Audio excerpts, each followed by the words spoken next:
কিন্তু আমরা আজকে রাজপথে নেমেছি যে এই রায় যাতে অবিলম্বে অতি দ্রুততার সহিত কার্যকর করা হয়, কারণ রায় কার্যকরের মধ্য দিয়ে বাংলাদেশের মানুষ ইনসাফ পাবে।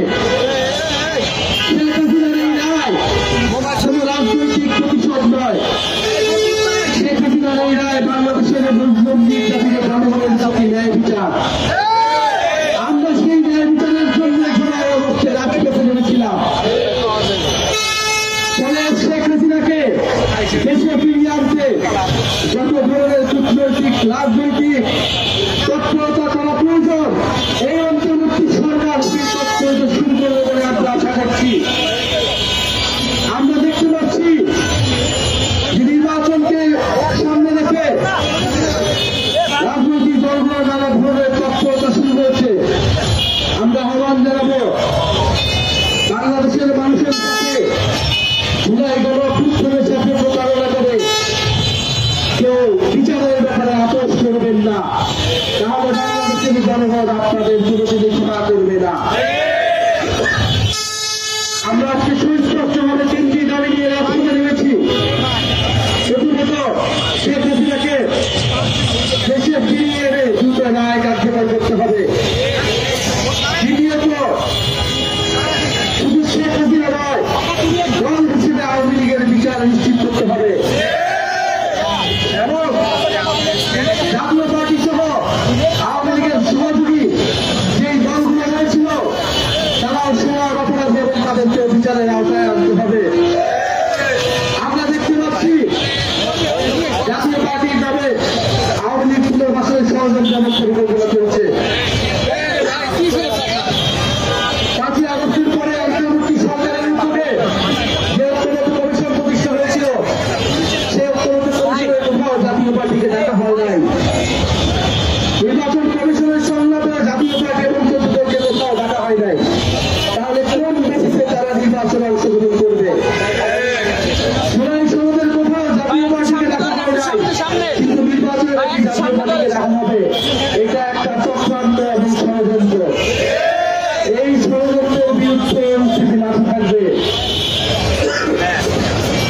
আমরা আরো বলতে চাই, গত 50 বছর ধরে ভারত বন্ধু রাষ্ট্রের নামে বাংলাদেশকে শোষণ করে গিয়েছে। গত 15 বছর ভারতের প্রত্যক্ষ এবং পরোক্ষ সহায়তায় বাংলাদেশের ফ্যাসিবাদ চেপে বসেছিল। সেই ভারত সরকার শেখ হাসিনাকে আবারও তার দেশে জায়গা দিয়ে বাংলাদেশের বিরুদ্ধে ষড়যন্ত্র অব্যাহত রেখেছে। ভারত সরকারের প্রতি আমাদের আহ্বান থাকবে, যদি বাংলাদেশের সাথে সত্যিকার সম্পর্ক করতে চান, যদি চান বাংলাদেশের জনগণ আপনাদের প্রতি সুসম্পর্ক বজায় রাখবে, তাহলে অবিলম্বে শেখ হাসিনাকে দেশে মাত্র 30% টাকায় জমির মালিক হয়ে নতুন বাংলাদেশের গড়ে তোলার স্বপ্ন দেখা বাংলা বসতি।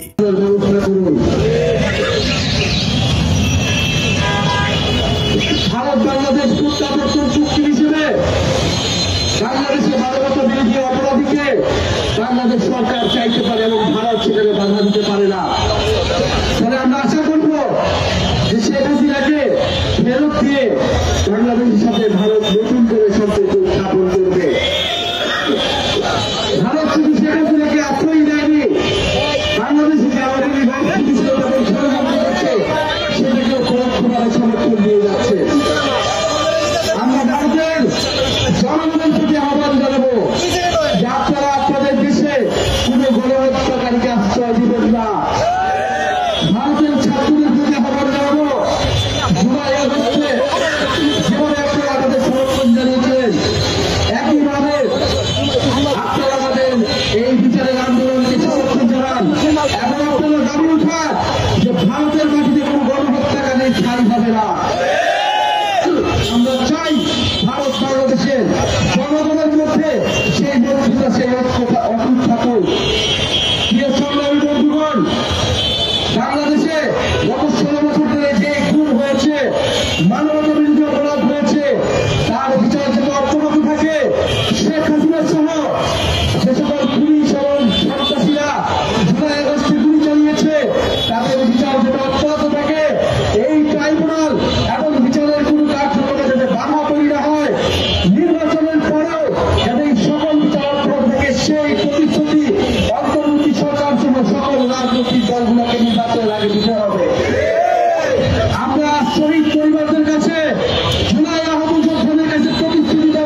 মহানগরের এবং নারী শক্তির ঢাকা মহানগরের যারা নেতৃবৃন্দ এবং জাতীয় ছাত্র শক্তির বিভিন্ন ক্যাম্পাসের নেতৃবৃন্দ এবং কর্মীরা যারা উপস্থিত হয়েছেন তাদেরকে ধন্যবাদ জানাচ্ছি। জাতীয় নাগরিক পার্টির রাজপথে এই লড়াই সংগ্রাম অব্যাহত থাকবে। আমরা নির্বাচনে অংশগ্রহণ করব, কিন্তু বিচার সংস্কারের প্রশ্নে জাতীয় নাগরিক পার্টি অটল থাকবে এবং এইখানে আপসহীন থাকবে এবং যারা আপস করবে যে সকল রাজনৈতিক দল তাদের বিরুদ্ধে এনসিপির কঠোর অবস্থান থাকবে। ইনকিলাব জিন্দাবাদ, এনসিপি জিন্দাবাদ।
সবাই একসাথে